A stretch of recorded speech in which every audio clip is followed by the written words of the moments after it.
In this lesson, we're going to take a look at the proportions of the head. And no matter how you stylize these proportions, they're absolutely critical for achieving an authentic manga style look. They may look pretty straightforward on the surface, but there really is a lot of nuance to them, and there's a lot you can do with these proportions. Really, manga style heads are one of the key identifying things about manga style. So, unlike the body, where you can get away with sort of bending the proportions a little bit here and there, creating some proportional deviation here and there, the head, you really want to strive to stick to these proportional rules. Otherwise, you veer into territory where it doesn't quite look like manga, or it looks a little bit weird, a little bit strange, and it loses a lot of its authenticity. All right, let's jump straight in to the proportions of the head, and we're going to start with the front view on the left.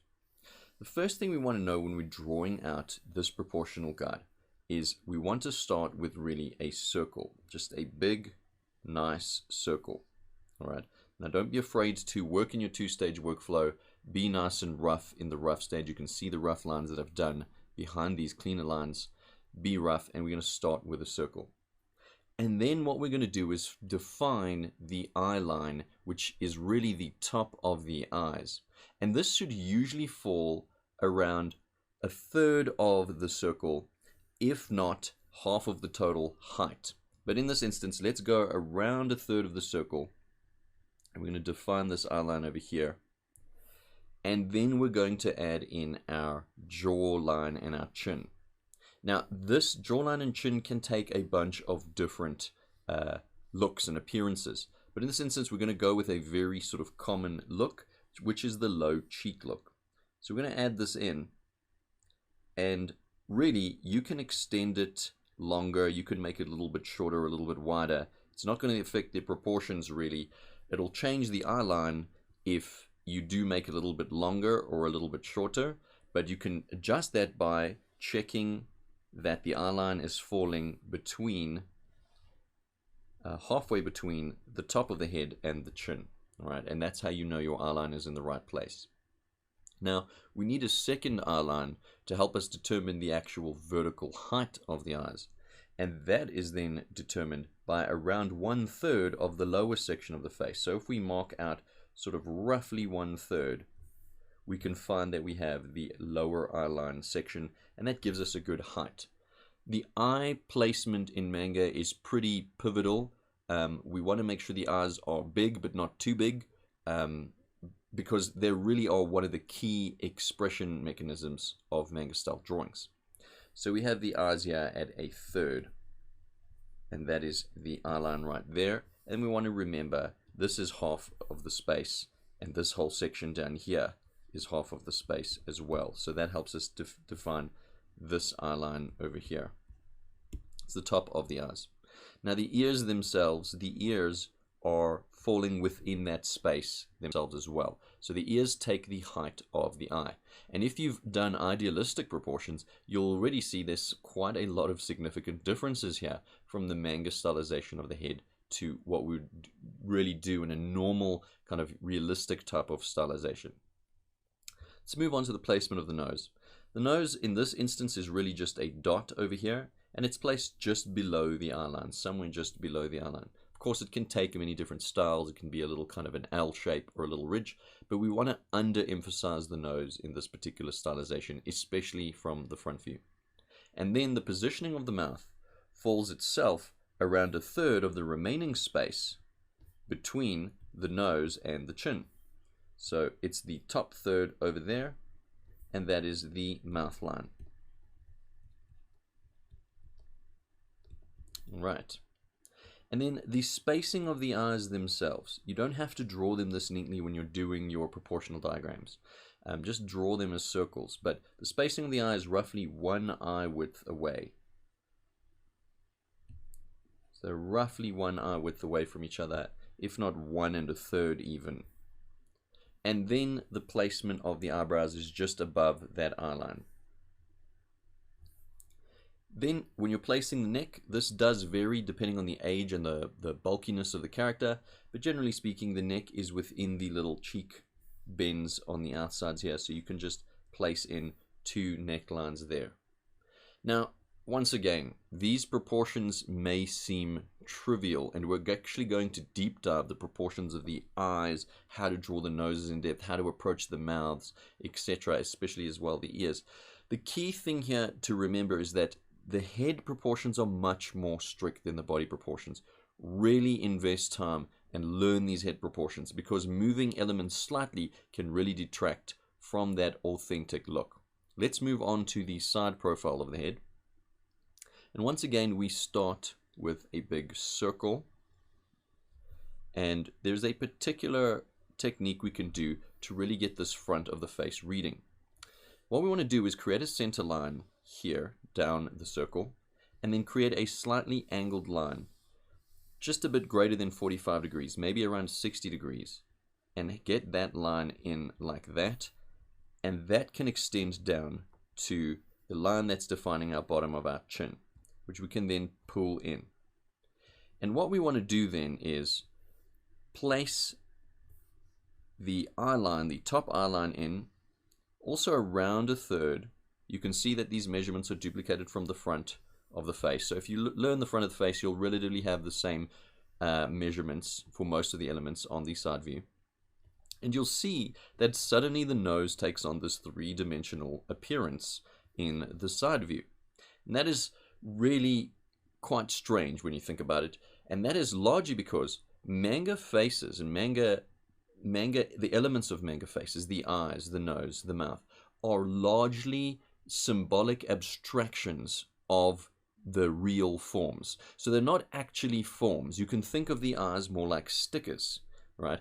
And the strange changes that happen to the nose are just one of those things in manga. They're not really rooted in reality. Nor is the side view of the mouth changing, because front and three-quarter views of the head really largely have symbolic mouths, not really mouths based on realism, but rather a symbolic abstraction of realism. Nevertheless, we'll get more into it, but keep in mind, manga faces and the elements of the faces really are more about symbolism and clear communication of expression, more than they're about super dynamic 3D forms that are based on high-end anatomy. All right. But of course, they are based on the anatomy, but they're an abstraction of that anatomy. All right. So then once we've placed this angled line down, we can then extend our nose shape out in this way, bring it down, and then begin to imply these lip shapes. And the lines stay the same. The mouth line stays the same. The nose line's dot here stays relatively the same in that instance. And of course, the ear line itself as well also stays the same. Important to note, the ear gets placed behind the center line over here. And then we can extend the neck down and extend a nice reverse C-shaped curve there underneath our chin line once we've drawn in our chin shapes. And in the instance of the side views, typically you don't use side views that much, but in the instance of the side views, really learn this particular contour, and you can then iterate from there once you really are used to drawing this particular contour in the side view. Once again, it's very symbolic, and so you want to learn this in a rote fashion, or a parrot fashion, as they say. Now, moving on to the eyes, something quite critical about drawing the eyes in profile view. And that is that you want to have a very sort of flat top shape.